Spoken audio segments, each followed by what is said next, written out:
আজকে পট পরিবর্তনের 6টি মাসের অধিক হয়ে গেল, 7ম মাসে আমরা পড়ে গেছি।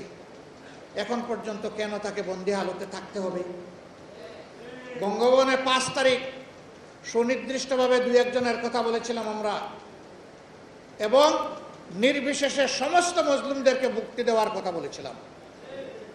হ্যাঁ, ওই সময় যাদেরকে বন্দি করা হয়েছিল তাদেরকে মুক্ত করে দেওয়া হয়েছে, কিন্তু এর চাইতেও বেশি জুলুম যাদের উপর করা হয়েছে তাদের একজন শুধু কেন জেলের ভিতরে থাকবেন?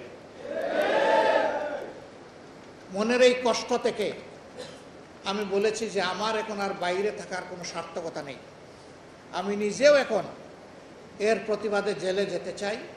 আমি স্বেচ্ছায় যাব, সরকার যেন আমাকে জেলে পাঠানোর ব্যবস্থা করে।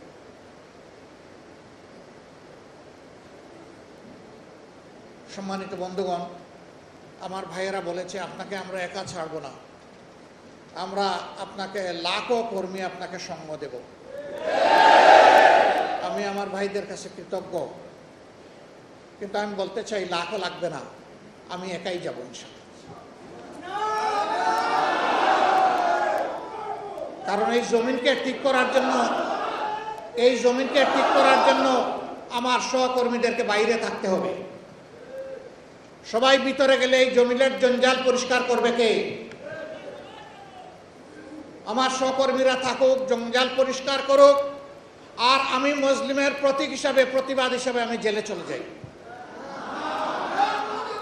কারণ ফ্যাসিস্ট সরকার তো আমাকে দফায় দফায় জেলে নিয়েছে। আমাকে আগের দিন নিচে পরের দিন ছেড়েছে এমন কোনো ইতিহাস নেই। আজ বন্দি করেছে 2 মাসের, 1 মাসের মাথায় ছেড়ে দিয়েছে এমন কোনো ইতিহাস নেই। আমাকে দীর্ঘ সময় জেলে রেখে পরীক্ষা নিরীক্ষা করেছে। ফ্যাসিস্ট আমলে আমি জেলে গিয়েছি, সেই অভিজ্ঞতা আমার আছে। এখন এই দুনিয়াবাসী, দেশবাসীর সাক্ষী থাকুক, ফ্যাসিজমের বিদায় নেওয়ার পরেও সেই একই ব্যক্তি আবার জেলে যাচ্ছে। আমরা রাষ্ট্রে কোনো বিশৃঙ্খলা সৃষ্টি করতে চাই না, কিন্তু আমাদের সাথে কেউ যদি খেলেন তাহলে আমরা কারো দাবার গুটি হব না।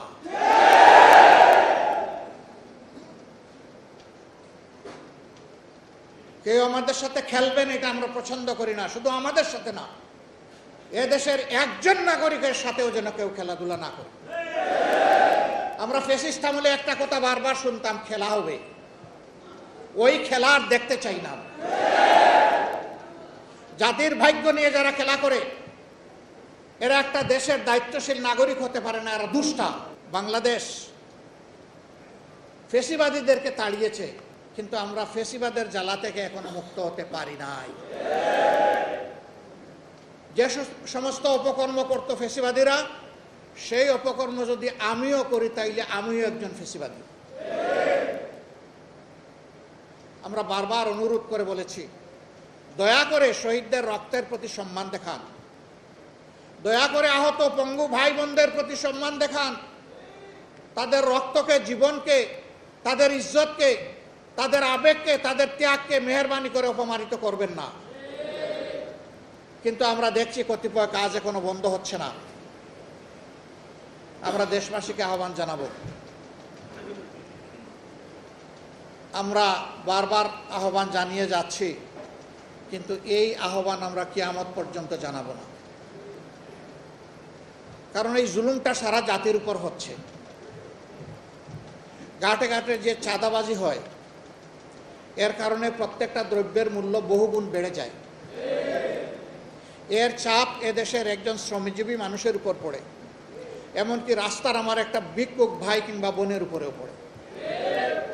তাহলে তো আমরা সকলেই ক্ষতিগ্রস্ত। আমরা কেন ওই অন্যায়কে প্রশ্রয় দেব? কেন আমরা নীরবে সহ্য করব? কাজেই এই ব্যাপারে আমাদেরকে সামাজিক প্রতিরোধ গড়ে তুলতে হবে ইনশাআল্লাহ।